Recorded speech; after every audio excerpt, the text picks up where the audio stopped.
The race is on, and so is the rescue. The more or less long-awaited Race and Rescue storybook has finally been released, so we should just check it out. Spoilers alert!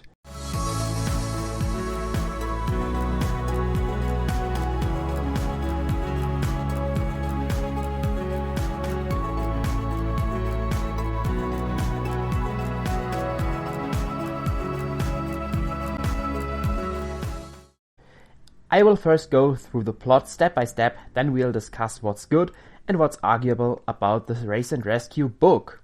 The story kicks off with a press release. Lightning and his friends announce the Rally Race 200 and Chick Hicks already claims the win for himself, at all cost. Later on, the townsfolk prepare for the event by forming a rescue squad with new paint jobs and some training for potential emergency cases. On race day, the racers meet up at Cozy Cone and Lightning takes an early lead in the race. Soon, however, Chick's crew starts to sabotage by setting up traps and obstacles for the racers. Bubba Wheelhouse blows a tire when he hits a rock and Bobby Swift crashes into some oil barrels. The townies help overcome all the obstacles and finally Chick, who could take the lead, hits his own spike trap. He's being towed over the finish line, which results in Mater winning the race. Admittedly, it's a nice story that works very well, even though it had to be simplified to comply with early readers. Where did the book succeed and where did it fail? To start with, I like the overall structure of the story. We get to see how the race is organized. It's being announced first, before the crew undergoes some preparations. Also, I like the emphasis on the rescue squad that is being formed. If you host a race, you're obliged to abide by some rules. Similarly to the Piston Cup, the Rally Race 200 is in need of fire truck, security staff and a tow truck. Aside of that, Chick Hicks' intrigue has been worked out smoothly. It's teased early and constantly plays into the race and rescue theme all the time. The kids even take away a moral when Chick fails because of his own trap. It might not really make sense that Mater wins the race, but I perceive it as a fun end to round off the story. However, I've got several complaints about the way the plot has been realized and executed. First of all, the selection of characters doesn't conform to the diecast line. Kathy Copter, Adam Rodriguez and Morgan Martins are missing entirely, and I don't see a reason. If the book had been designed before the merchandise, I don't think Mattel would have included those characters. It would make sense to include Morgan into the rescue crew in case a racer is hurt more severely. Kathy makes sense too, as she could observe the race from above. She could have been worked into the story with ease if she was the one to discover the tree Chick's Pitties put onto the road. I like the inclusion of Flo and Ramon, however, their designs appeal to me a lot and they are simply classic characters in the franchise. So is Fillmore, what makes me wonder how on earth the illustrators of the book designed him so lazily. All the paint schemes include some stripes and a play with colors, just like Sally and Lightning's two-tone wheels, but Fillmore only receives a single logo. Additionally, I don't understand why the selection of racers significantly diverts from the diecasts. Mattel provides some balance between different generations of racers. Chick Hicks is from the old guard, Jeff and Lightning are somewhere between Chick and Cal Weathers, whereas Cruz, Jackson and Danny Swervis represent the next generation. Disney's book, in contrast, writes Jeff out of the story and instead includes Bobby, Brick and Bubba, who, along with Cal, don't even sport new paint jobs that go with the Rally Race theme.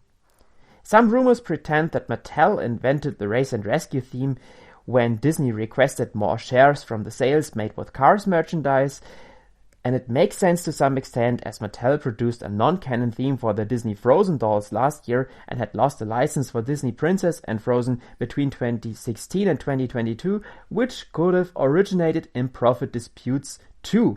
Nevertheless, Disney holds the upper hand and could end the license deal for Cars if they were dissatisfied. Besides, they created the book we are talking about at the moment.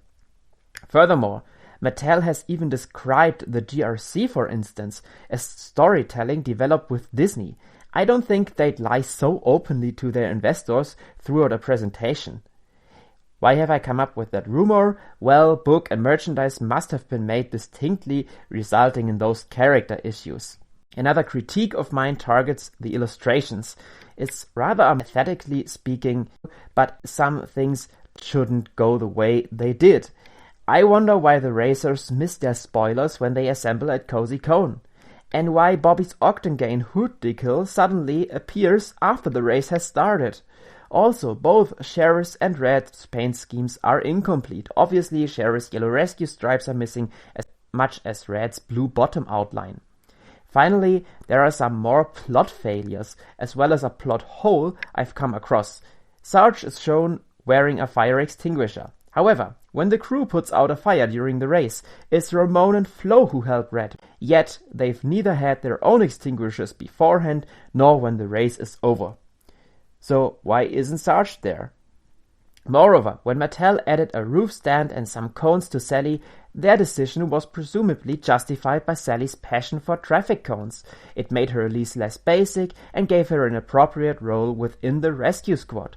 So why couldn't the book show her set up the cones to divert the racetrack when Chicks Pitties put the tree on the road? It's Ramon again.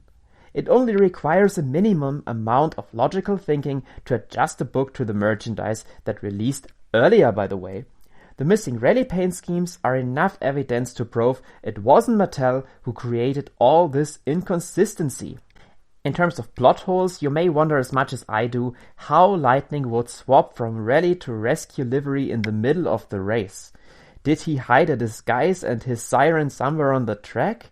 Secondly, the Radiator Springs rescue squad consists of Mater, Sally, as she was at least shown in the beginning, Luigi and Guido, Red, Sheriff, Ramon, Flo, and technically even Sarge and Filmer. That's up to 10 cars, plus Lightning McQueen.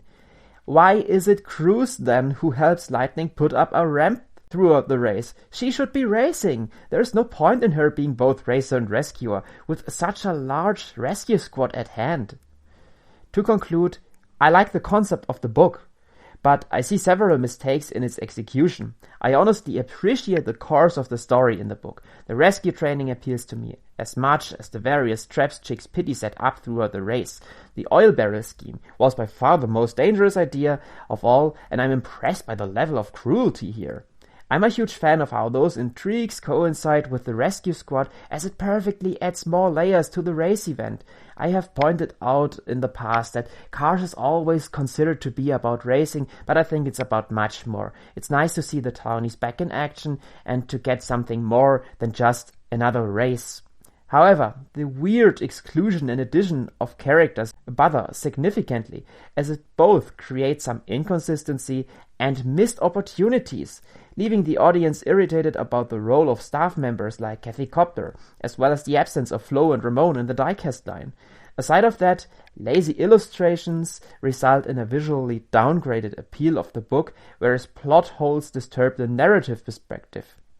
Hence, as a consequence, the book doesn't come in line with expectations, as it missed some opportunities and brought up more new questions for real fans than it actually answered.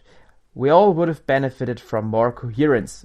This being said, it's a new chapter of Cars media and definitely an enjoyable book, especially for the young target audience it is conceptualized for. As far as I can see, the biggest missed opportunity lies on Disney and Pixar's desk, as they could have developed a short film or TV special. I would have preferred a race and rescue themed short over the Lego Bricktoons by miles. Thanks a lot for watching, guys. Make sure to share your thoughts in the comments, and bye.